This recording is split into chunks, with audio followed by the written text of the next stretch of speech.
Bom dia, boa tarde, boa noite. Vamos começar mais um episódio dos Agilistas. Hoje eu estou com um convidado aqui que ele vai se apresentar daqui a pouco. Tudo bom, Fernando? Tudo jóia. Estou com a Luciana também, a gente chama de Lu.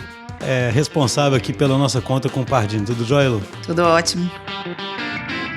Então, o Fernando vai contar melhor do que eu, né, sobre a carreira dele, mas é interessante porque ele foi passando por uma série de papéis e foi incorporando aí um mindset ágil e com foco, né, de gerar valor para o cliente, que é bem interessante, porque o background que ele foi juntando, né, de experiências de desenvolvedor, de operações, etc., é uma experiência muito rica que eu acredito que vai gerar muitas reflexões interessantes aqui. Então, para a gente começar aí, Fernando ou Dantas, qual é o seu codinome principal? Então, geralmente ninguém me conhece por Fernando, né? A turma me chama de Dantas, é o nome mais comum aí, mas fica à vontade. Não, é igual eu com Schuster, né? Eu sou Marcelo, mas acho que é só minha mãe e minha esposa que me chamam de... Aliás, minha mãe não, só minha esposa que me chama de Marcelo e minha sogra. Tem gente que me aborda, né, no dia a dia e fala assim, você viu o Dantas por aí? Eu falei, não, sou eu aqui. O pessoal acha que o Fernando e o Dantas são pessoas diferentes, né? Mas é uma só.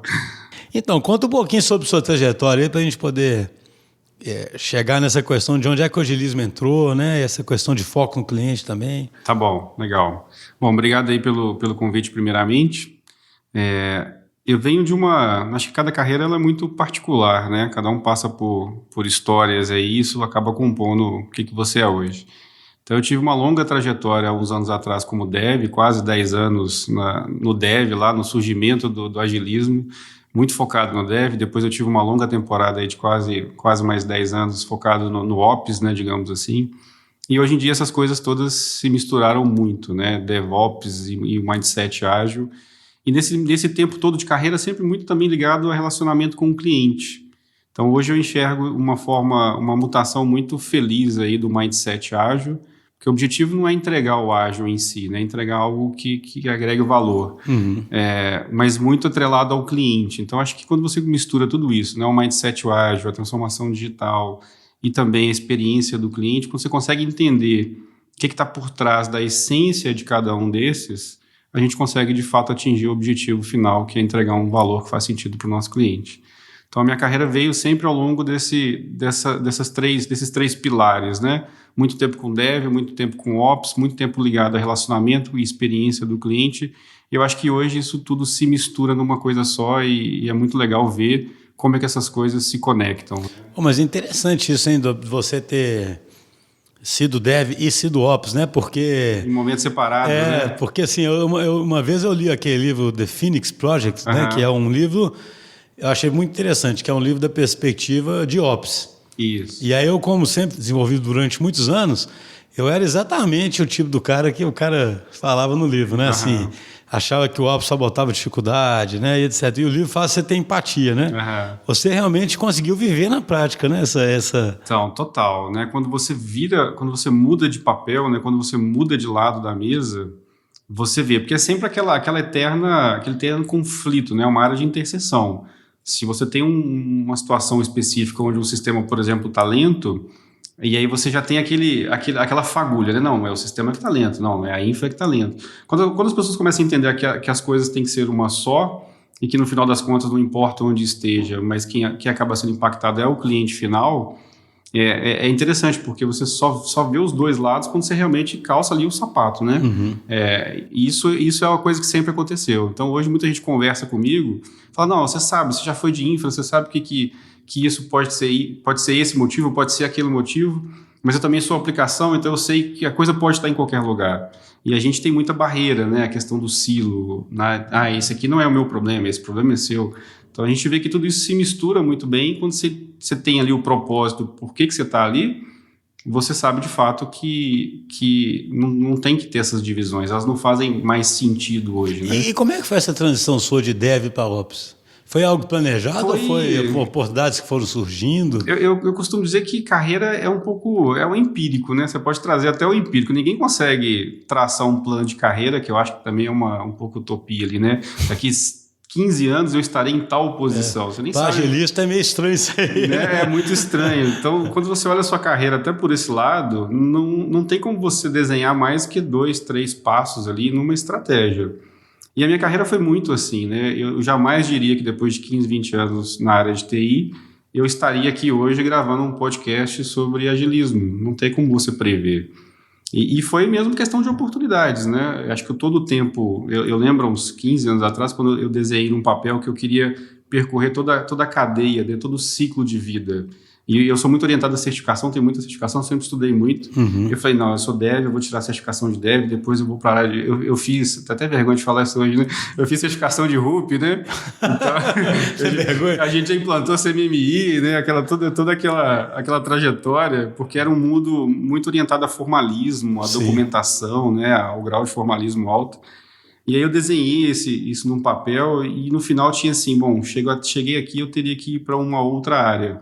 E aí foi aonde eu fui para o lado de gerência de projeto, depois PMO, e acabei, meu pé no lado Ops aí foi um projeto muito estratégico que tinha os dois lados, e o cliente queria falar com uma pessoa só. Tá. O cliente não queria ter um gerente de projeto disso e um gerente de projeto daquilo, e naquele momento eu coloquei o pé do outro lado ali da cerca, e isso me levou e conduziu minha carreira por mais quase 10 anos aí.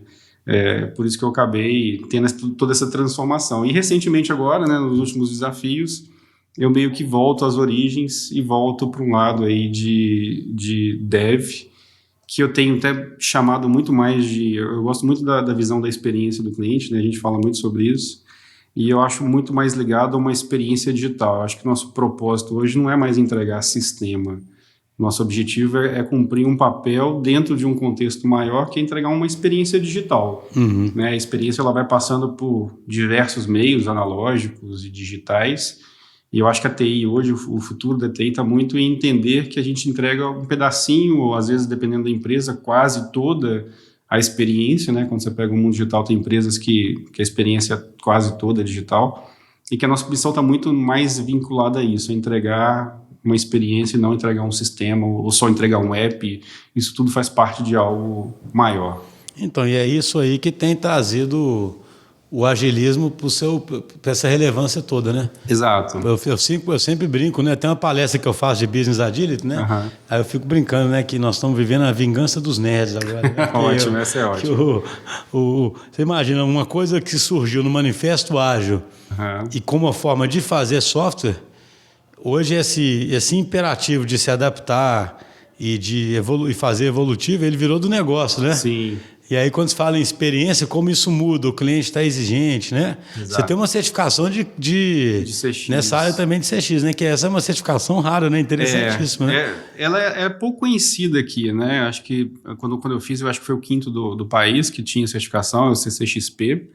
E ela te dá realmente um enfoque muito diferente, né? Você começa a entender muito o lado do cliente, e entender que nada que você faz, se não tiver essa conexão com o cliente, faz sentido. E a gente vê isso na prática, a gente tem falado aí muito de jornada do cliente, por exemplo, a gente começa a ver que quando você compara o que o cliente quer e todo o tempo que você investiu e todo o custo que você investiu no dia a dia, muitas vezes não existe essa conexão.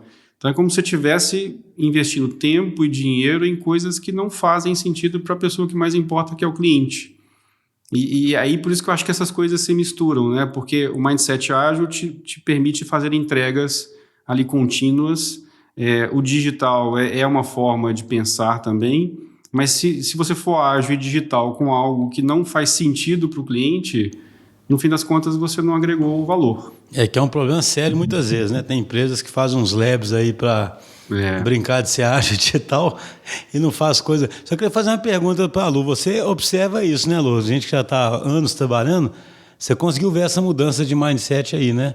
E vários clientes agora, porque assim, estão de verdade, né? Botando o cliente deles no jogo e entregando valor continuamente, não é isso? Isso, é muito visível e claro essa necessidade de integração entre a TI e a área de negócio, né? A gente vive isso muito na realidade, assim, dos clientes que a gente atende na nossa tribo Camaleão, da Localize e do Pardini. essa união é muito importante, né? Assim, os squads já estão definindo OKRs com base na necessidade do negócio, na percepção do que vai agregar valor para o cliente.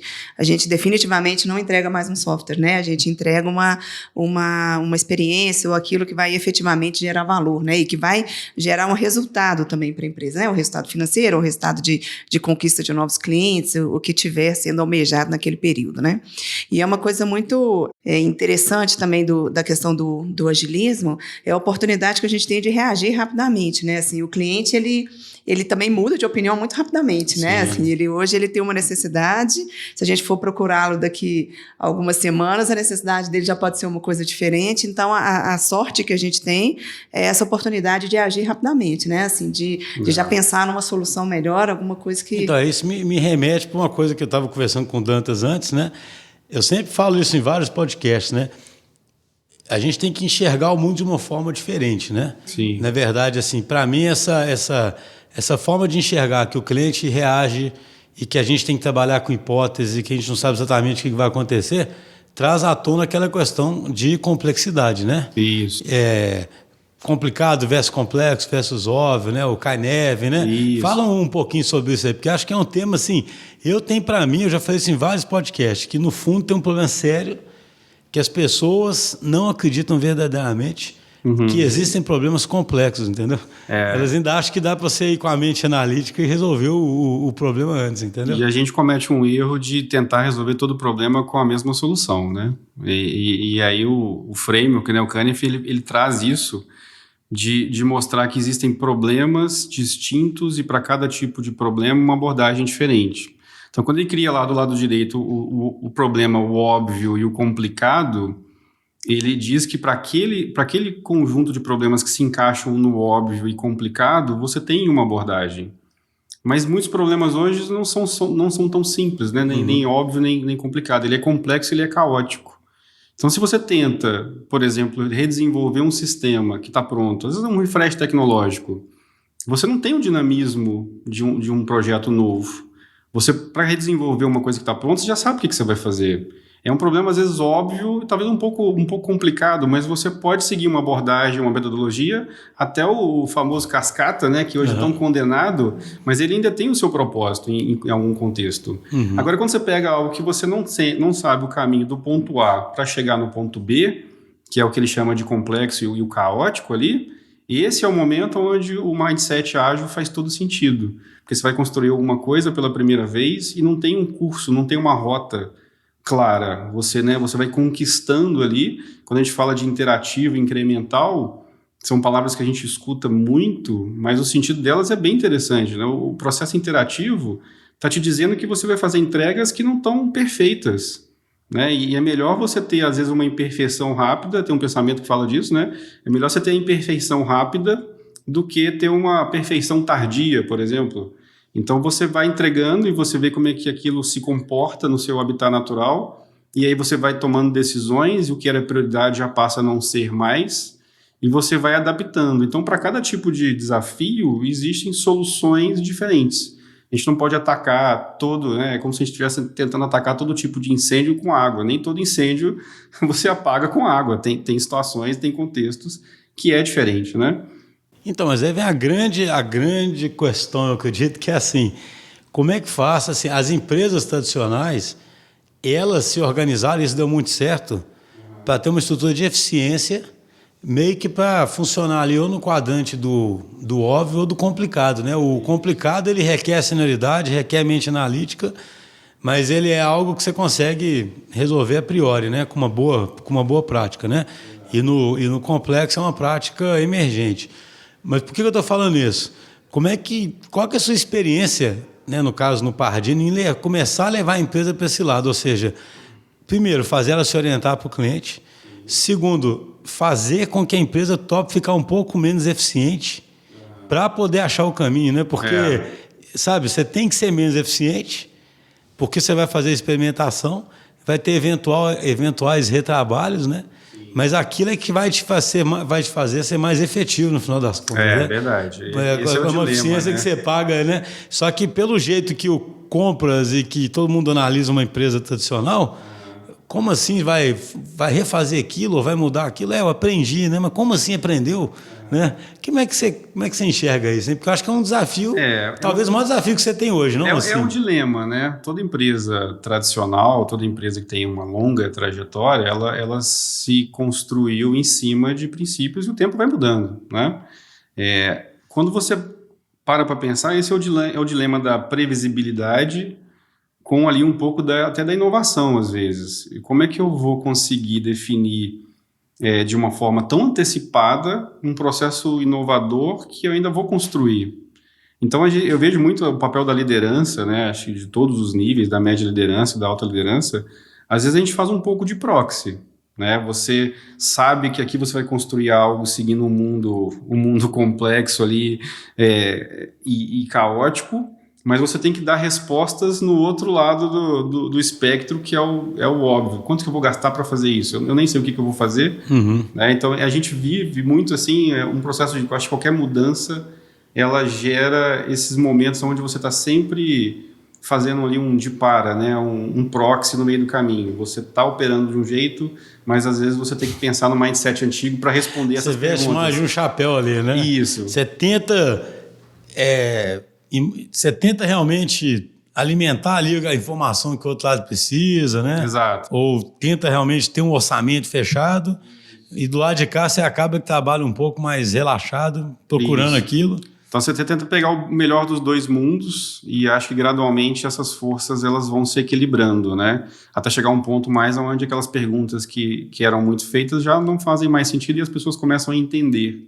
Então quando você começa a fazer as entregas contínuas e mais rápidas, né, aquele foco de cronograma, ele desaparece. Se deu certo, ele desaparece, né? Você tem cadência e está entregando sempre, o pessoal aceita se livrar do cronograma. Exato. É um cronograma como se um time dinâmico, estivesse né? saindo de campo, né, e o outro estivesse entrando e se está sendo bem conduzido, isso fica natural e transparente. Porque a gente também tenta vender demais algumas coisas, né? Você chega lá falando com um C-level de mundo ágil, de algumas coisas, isso não é o produto final. Né? O produto final não é esse, você não está comprando, né? Você não compra agilidade, que é um outro desafio também, né? É um pensamento, é uma forma de pensar. Então, quando você entende lá os princípios, né, os valores, e desapega um pouco da prática, né, que é a ferramenta, que é o como você vai fazer, você vai começando a embutir aquele pensamento nas pequenas decisões do dia a dia. Então, quando alguém fala de cronograma, quando alguém fala de prazo, você já vai fazendo ali um pouco de proxy até que aquilo vai ganhando confiança com as pessoas e de repente você vê ninguém já perde um cronograma de um projeto, porque não existe nem projeto nem o cronograma, né? Eles vão sair de campo. Vai mudando para uma visão de produto, para uma visão de trabalhar num problema, né? É isso aí, isso muda totalmente a forma de trabalhar. E você já percebe isso acontecendo, então, atualmente? Já, totalmente. E por isso que eu destaco muito o papel da liderança, né? Assim, a gente tem o privilégio de ter uma liderança com a cabeça muito aberta, né? Tanto no C-level quanto nas outras posições. E a gente meio que quando todo mundo vai junto, né? E você vai trazendo a área de negócio e eles vão entendendo e você vai envolvendo as pessoas nessas transformações, mas sem ficar rotulando demais, né? Estamos numa transformação, porque as empresas elas criam ali um anticorpo, né? Então, se você falar que está numa transformação, e se isso der certo, bem, mas se não deu certo, o próximo que falar a palavra transformação está perdido. Eu tenho muito essa preocupação com a experiência do cliente, né? Porque você fala, vamos fazer uma transformação, um foco na experiência do cliente. Se aquilo não dá certo, por algum motivo de implementação ou de execução, o próximo que levantar essa palavra já criou um sistema aí de proteção que, bom, isso aí é conversa de consultor às vezes, né? Então tem muito esse foco de preocupar mais com o resultado do que com os jargões. O mundo do negócio é cheio de modinha, né? A verdade é essa, né? É isso aí. E é difícil separar o joio do trigo, né?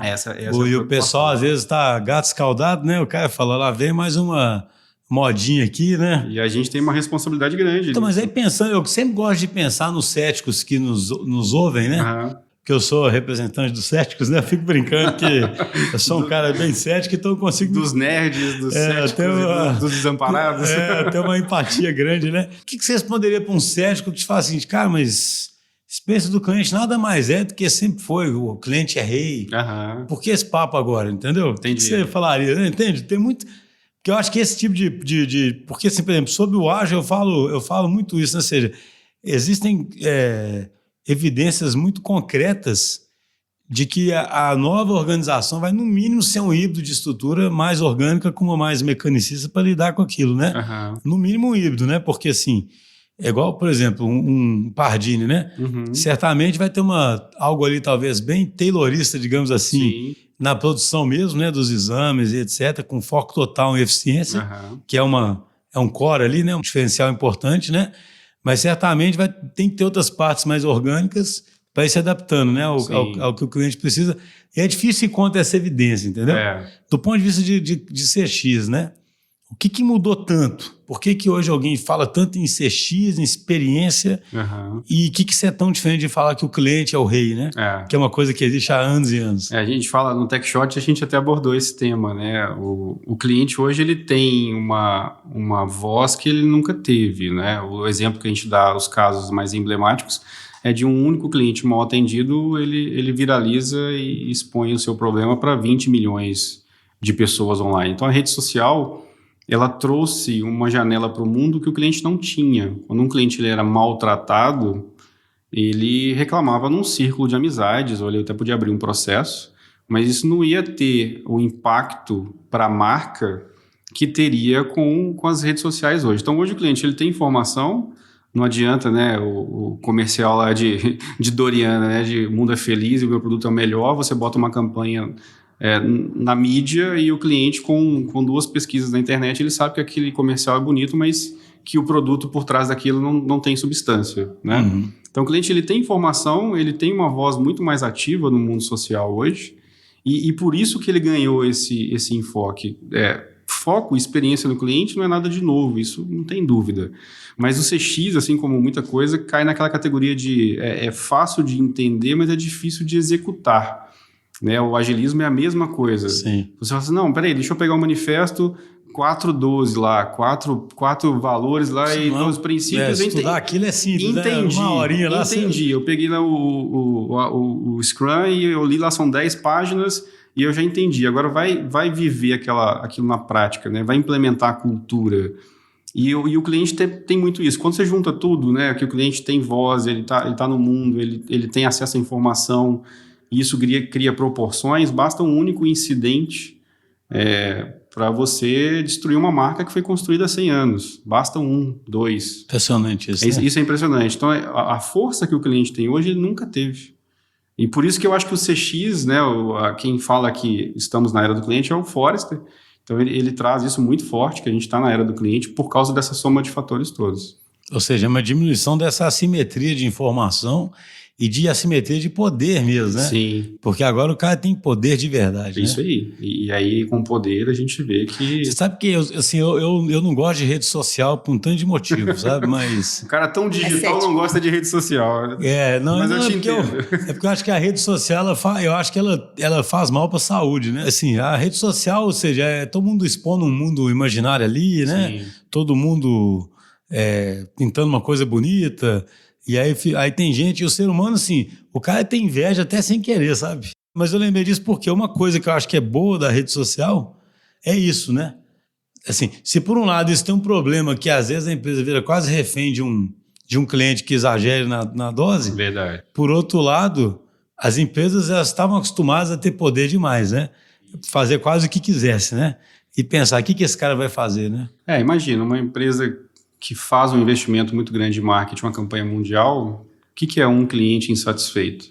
Hoje, um cliente satisfeito consegue derrubar uma campanha mundial de marketing. A gente já viu vários cases reais que o cliente tem esse poder. Então, a rede social ela traz, de fato, esse empoderamento, né, do cliente, do consumidor, e as empresas entenderam isso.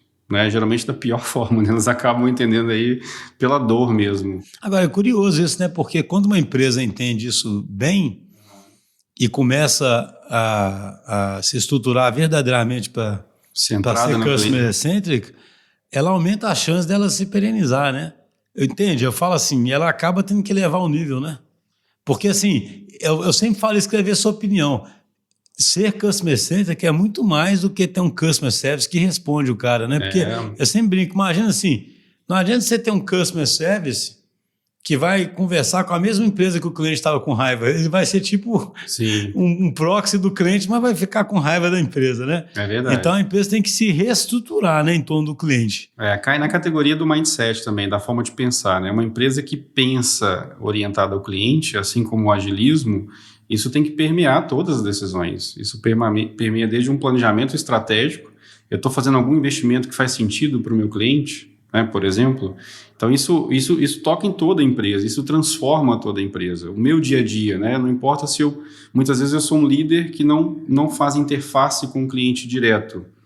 Mas e aí? Eu fico atrás dessa parede, confortável, né? Que eu não enxergo o cliente, ele não reclama comigo. Então, quando você tem, por exemplo, uma área de relacionamento com o cliente, eu falo isso muito no TechShot, a gente falou, se você não tiver a mentalidade de que por mais que você não atenda o cliente, você atende alguém que atende o cliente, a empresa nunca vai ser orientada. Essa é uma visão bem lean, né? É tudo puxado ali pelo cliente, isso, tudo né? conectado, né? Então, é muito confortável para uma área que às vezes não está fazendo o customer facing, o client facing, o cliente reclamou de alguma coisa. Não, mas isso aí, a área de relacionamento lá, ela que resolva.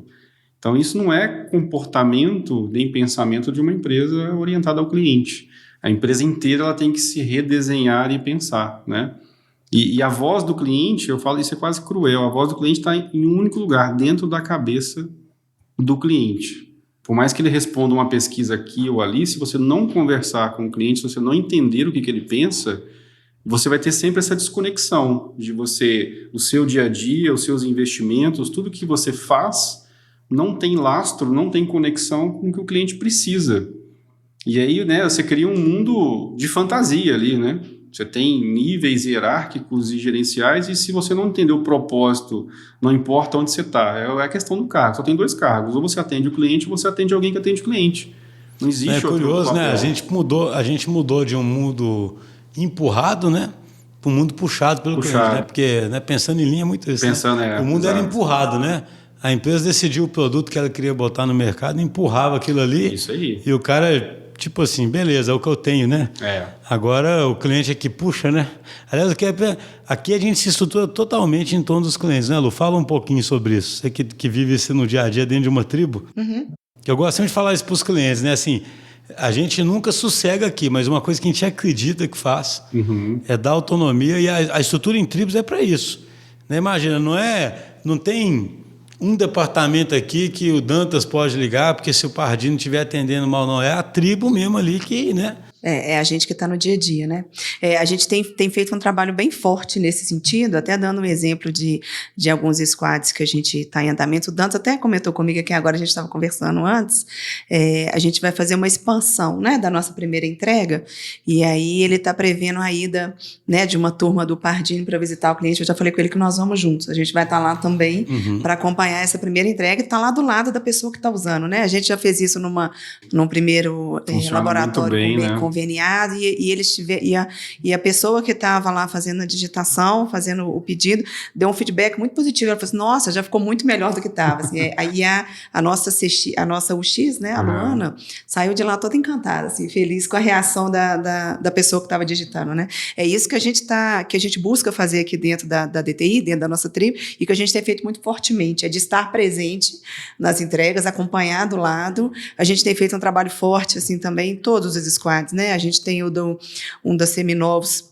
que é da Localiza, que é um projeto bem interessante também de apoiar os executivos de venda que ficam na loja. O nosso squad, uma vez por semana, no mínimo, eles vão para lá, acompanham o time que está usando. Não é um trabalho exclusivo do X, né? O time todo incorporou esse conceito, né? Essa necessidade. Sim. O time inteiro vai para lá, o time inteiro, o desenvolvedor júnior, nós todos vamos. E aí o time Localiza, eles vão juntos, acompanham um dia de um vendedor da loja da Seminovos e acompanha ele utilizando esse emenda com outro tema que para mim eu queria ver a opinião do Dantas, que é o quê? Uma coisa que eu falo aqui na DTI muito é o quê? Cara, propósito, é isso aí, né? Eu fico brincando, assim, às vezes eu fico até com medo de alguém me entender errado, mas eu falo assim, cara, a gente não precisa ter um propósito poético, sabe? Aquelas, simples, né? Aquelas missões, né? Tem um Silicon Valley, sabe aquela série? Eu vi uma época que eu morria de rir, porque os caras me falam que isso é até uma referência a Steve Jobs, sabe? O cara tem uma startup, aí um dia ele pega um ele pega o carro, ele vai pensar no propósito da empresa. Aí ele toma uns psicodélicos, sabe, para poder pensar. Aí, no caminho, ele pega um congestionamento e o psicodélico começa a fazer efeito, né? E aí ele tem que parar o carro num posto de gasolina e entra dentro do banheiro e fica ali. É muito engraçado. Viajando ali. Aí no outro dia ele sai, né? Ou seja, ele tá dentro. Aí no dia ele sai, ele liga para alguém e fala assim: descobriu o propósito. Aí o pessoal, qual que é? Ele fazer o mundo ficar melhor, sabe? Achou a missão de vida. Achei. Aí eu falo, poxa, uma equipe que vê que o que ela consegue fazer é relevante, que ela transforma o resultado do negócio, que ela faz um cliente ficar mais feliz, etc. Isso é propósito, não é? Isso é satisfação, né, Schuster? A TI tem essa mania de ficar lançando foguete no espaço, né? Você lança, se der certo, você utiliza, senão vira lixo espacial. Quantas coisas a gente faz, Eu gostei dessa analogia quanto investimento você tem ali de coisas que não tem conexão com o que o cliente quer ou precisa. E isso desmotiva qualquer profissional. Então, por isso que eu acho essa mistura do mindset ágil com a experiência do cliente e o digital, isso se combina muito bem. Porque quando você conecta isso tudo, você lança as coisas que fazem sentido. E aí a motivação de qualquer profissional que entrega algo e vê a satisfação do seu cliente é o motivo de você trabalhar e sair de casa. Então, isso faz muito sentido, isso é propósito, né? Isso é bacana. Isso. Cara, gostei, eu não conhecia essa analogia do lixo espacial. Do lixo espacial. Ela é bem adequada. É porque a gente tem essa mania, você lança um sistema e vê se... Megalomaníaco vê se ali, vai dar certo, vê se ele vai chegar em algum lugar e não tem conexão. E se não deu certo também, fica abandonado. Quantas features você tem num sistema, e já tem N estudos disso, quantas features são pedidas e implementadas e você gasta tempo e ela é usada... Justamente por não ser puxado, né? Porque você vai empurrando. Agora, mesmo o Pardini tem um desafio interessante, acredito eu, porque quando você fala em experiência, você tem B2C, mas você tem B2B também, né? Exato, são desafios bem diferentes, inclusive. Qual que é a principal diferença de B2C para de B2B? Porque no fundo é sempre tudo gente, né? Mas Sim. Tem diferença, né? Como é que você... São negócios diferentes, são objetivos diferentes e são experiências diferentes. A gente, quando fala de experiência, a gente fala muito que ela tem que ser customizada, né? Ela tem que ser personalizada. Então, o que funciona para um lado não funciona para o outro, e o que mesmo que funciona, por exemplo, para o B2B, não funciona para todos do B2B. Então, esse trabalho que a gente fez de visitar os clientes, de conhecer as necessidades, de mapear tudo isso, é o que nos dá uma garantia maior, não total, mas muito maior de sucesso em tudo que a gente está fazendo, né? Então, a todo momento a gente tem que entender, né, o que cada público quer e como a gente se conecta com isso e como a gente entrega algo que faz mais sentido, não só para aquele segmento inteiro, mas para os, vamos chamar de subsegmentos, a gente fala muito de personas. E isso a gente vê, assim, qualquer projeto que você conduz, se você pegar uma variedade de clientes distintos, um cliente mais novo, um cliente mais antigo, um cliente de um produto, um cliente do outro produto, você vê como são diferentes as necessidades. E a gente, de novo, vai naquela de resolver todo o problema com a mesma solução, e também não funciona. Então, se você não personalizar e pensar nesses públicos e como você realmente engaja cada um deles, você acaba lançando foguete lá de novo e não faz sentido nenhum. Entendi, ou seja, então você tem trabalhado com muita experimentação mesmo, né? Sim, tem que ser, né? Quando você pega lá um MVP, né? A gente tem aprendido e trabalhado muito junto aqui com a DTI, isso tem sido muito legal. O MVP ele cai na categoria lá do interativo, né? Você faz uma coisa e é incremental, então você vai evoluindo, interativo incremental, e você vai experimentando, vai testando as suas hipóteses, as suas suposições, até chegar num ponto e falar assim, bom, isso aqui dá para lançar o foguete ali, isso aqui dá para subir porque vai ter sucesso. Então a gente acaba sempre... Mas, de novo, você pega os valores ali, o princípio, né? Eu preciso testar, eu preciso experimentar e eu ver se isso funciona bem, e aí sim você dá o próximo passo. Porque não tem, se a gente fosse pegar os nossos primeiros pilotos aqui, os nossos MVPs, e fosse publicar a primeira versão, a gente teria um grande insucesso na mão hoje. Você teria um monte de lixo espacial, aí, pegando a analogia lá de novo. Então isso faz a diferença. Então, sabe que isso é um assunto também que eu sempre gosto de falar, porque empresas grandes e tradicionais, elas têm sempre um risco maior de imagem, né? Vamos supor, quando comparado a startups, né? Sim. Só que, às vezes, vira uma muleta também, né? Porque, por exemplo, a empresa tem alternativas de tento com um público menor primeiro, né? Lanço ali, né? Porque a gente entende que um grupo igual o Pardini, ele não vai lançar um negócio para o mercado inteiro, uma qualidade, vamos supor, mais ou menos, porque fica, né? É diferente de uma startup que ela está até desapercebida. Primeiro ela quer ser percebida por alguém, né? Exato. Então, vocês têm feito esse tipo de lidado com públicos menores, comunidades menores, etc. Tem todo um cuidado. Acho que eu que passei por várias indústrias, né? Cada indústria tem a sua particularidade. Umas mais reguladas, outras menos reguladas, outras você está sempre ali, pegar a área da saúde, é uma área super delicada. Então você tem que sempre entender que do lado de lá tem vida, né? Tem alguém que depende daquilo. Então, de novo, não estou lançando um sistema, estou lançando algo que influencia lá em 70% da capacidade de diagnóstico de quem está do outro lado. É a vida da pessoa que está na balança. Uhum. Então, isso também não pode ser muleta para a gente não inovar, né?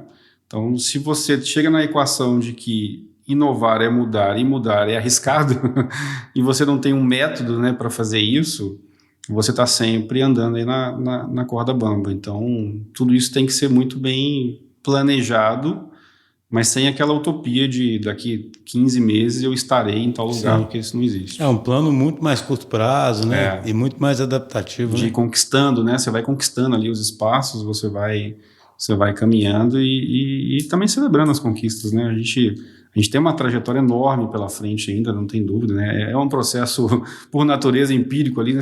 Eu acho isso engraçado, o próprio agilismo, ele segue os próprios princípios, né? Você não tem um Big Bang ali de agora eu sou ágil. Exatamente. Você usa os princípios dele mesmo para Não, eu brinco muito isso na palestra que eu faço de Business Agility, eu sempre brinco com o pessoal, né? Eu falo, gente, vocês não vão ser ágil com um cronograma na parede, com as fases, né? De como se tornar ágil, né? Você não vai ser ágil usando a cascata, né? O método do waterfall, porque isso.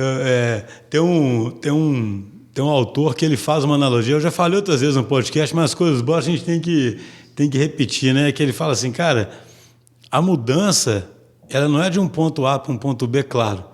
Né? Você vai explorando adjacente ali o que é possível. E ele faz a analogia de café misturando com leite, que eu acho bem interessante, né? Igual lá vocês estão fazendo, por exemplo. De repente tem um squad que está começando a gerar valor ali, a área de negócio começa a se integrar mais, começa a entender aquilo, daqui a pouco tem outro, daqui a pouco alguém está com... Na hora que você vai ver, virou aquilo, entendeu? E ninguém sabe explicar exatamente... mas Dantas, qual foi o plano seu exatamente? Você foi fazendo o que dava ali. Tem, né? Foi a mudança do mindset gradual, né? Exato, e a gente está fazendo esse trabalho muito forte lá, né? E está surtindo muito efeito. Assim. O engajamento do time, assim, o engajamento da área de negócio. A gente fez um design sprint semana passada que foi muito interessante. O time se prontificou e esteve lá presencialmente e quis participar. Então, assim, surtiu um efeito super positivo. Aí eu acho que a medida... Um dos maiores sintomas é esse, né? Quando o time, as pessoas querem participar, né? Porque no começo tem gente que você tem que puxar pelo laço, viu? Aí depois você faz umas entregas, tem cara que fala, não, tem que ir lá, porque isso é um o André alterou a data de viagem, inclusive, para participar, né? Foi muito interessante, assim. E aí o engajamento do time, eu acho que a mudança vai ser gradual nesse sentido. Eles estão vendo o resultado, né? Assim, é muito melhor, com certeza, na prática do que ficar na teoria, né? Na conversa. E lá está surtindo um efeito muito positivo. Essa é a demonstração, né? Assim, as pessoas, geralmente, elas mudam ou por inspiração ou por medo, né? Os grandes ditadores que o digam, né? E isso reflete até na liderança em si, né? Se você quiser transformar uma área, ou você bota medo ou você inspira. Não tem tem algumas variações, mas essas são as principais. E acaba que esse é a confirmação do que a gente está falando. As pessoas começam a acreditar, elas começam a ver, elas começam a se interessar e às vezes sem você fazer algo do tipo, a partir de agora eu sou isso, eu sou aquilo, na hora que você vê o movimento ele já foi se espalhando. Se espalhando. Então, a gente está ótimo, mas já estamos chegando ao final, né? Qual que seria, assim, eu sei que é uma pergunta sempre difícil, mas porque, assim, um público importante nosso é sempre empresas tradicionais, bem-sucedidas até então, e que continuam bem-sucedidas, mas estão pressionadas, né, para mudar. E a dificuldade é sempre a mudança, né? Qual que seria uma grande recomendação, reflexão que você traz para quem está querendo, sabe? Botar essa mudança. Alguém que está ouvindo e fala, poxa, eu queria fazer algo assim, né? Onde eu estou. Legal. Eu deixaria aí talvez uma visão de que a liderança ela tem um papel importante nisso que eu falei, né? Ou de inspirar ou de colocar medo. Eu prefiro o lado da inspiração. E a gente sabe que a liderança ela é muito complexa, né? Ela é um cargo de grande responsabilidade. Eu li em algum lugar e eu não esqueço, eu sempre sigo isso. Fala que liderança é como você guiar uma bicicleta com um elefante na garupa. Você, por mais que você vire, às vezes, a direção da bicicleta para um lado ou para o outro, quem está na garupa ali é quem de fato comanda, né? Que é um pouco ali da cultura da empresa. Então você tem que tentar ali transformar aos poucos, né, a cultura da empresa, mostrar que aquilo funciona e se apegar muito aos valores e princípios e talvez não às práticas, né? Porque se você vem cheio de ferramentas, cheio de processos, cheio de ideias mágicas, isso não funciona. Então, se você entender que você quer entregar valor de forma contínua, você pode fazer isso a partir de amanhã, né? Você não precisa esperar nenhuma grande consultoria, nenhum grande investimento para você começar a mudar um pouco o mindset em si. Então, acho que é essa mistura de entender qual que é o mindset, ver se você acredita nele, porque às vezes... Né, Ou seja, você acha que dá para um líder ali localmente no seu dia a dia, começar a plantar a sementinha dele na ali, sua né? próxima reunião, na sua próxima interação, e você já pode ser mais ágil e aí você pode influenciar as pessoas que estão à sua volta e você pode, certamente, se der tudo Isso certo, vai espalhando, né? isso vai espalhando. Então, acho que esse é uma forma mais lúcida, talvez, mais simples, porque não tem, né? O processo de melhoria, ele mostra isso. Se você tenta fazer uma grande melhoria, lá o famoso Big Bang, você vai ter uma disrupção, você vai ter um monte de gente insatisfeita, você mudou o dia a dia de muita gente e você vai ter resistência. Mas se você começa ali no evolucionário, né? Você começa ali a fazer as pequenas melhorias e a forma de trabalhar vai mudando, na hora que você vê, você já foi. Então, acho que isso funciona bem, assim, em organizações de todos os tamanhos. Legal demais. Isso me lembra... Eu gosto de citar o Luciano Pires aqui. Não sei se você escuta o Café Brasil, é um podcast do Luciano Pires que é bem interessante. Tem um episódio de muitos anos, assim. O Luciano Pires ele faz podcast desde 2004, eu acho, você acredita? Caramba, ele foi um do pioneiro mesmo. Eu acho impressionante. É uma geração de conteúdo impressionante, sabe? Que ele... Mas tem um episódio dele que ele chama de Pedrinhas no Lago. Que é tipo isso, sabe? Ele fala assim, você tem que ir influenciando, igual você vai soltando ondinhas, né? Isso. E aí você vai acreditando por aquela ondinha, alguém você vai influenciar com aquela onda.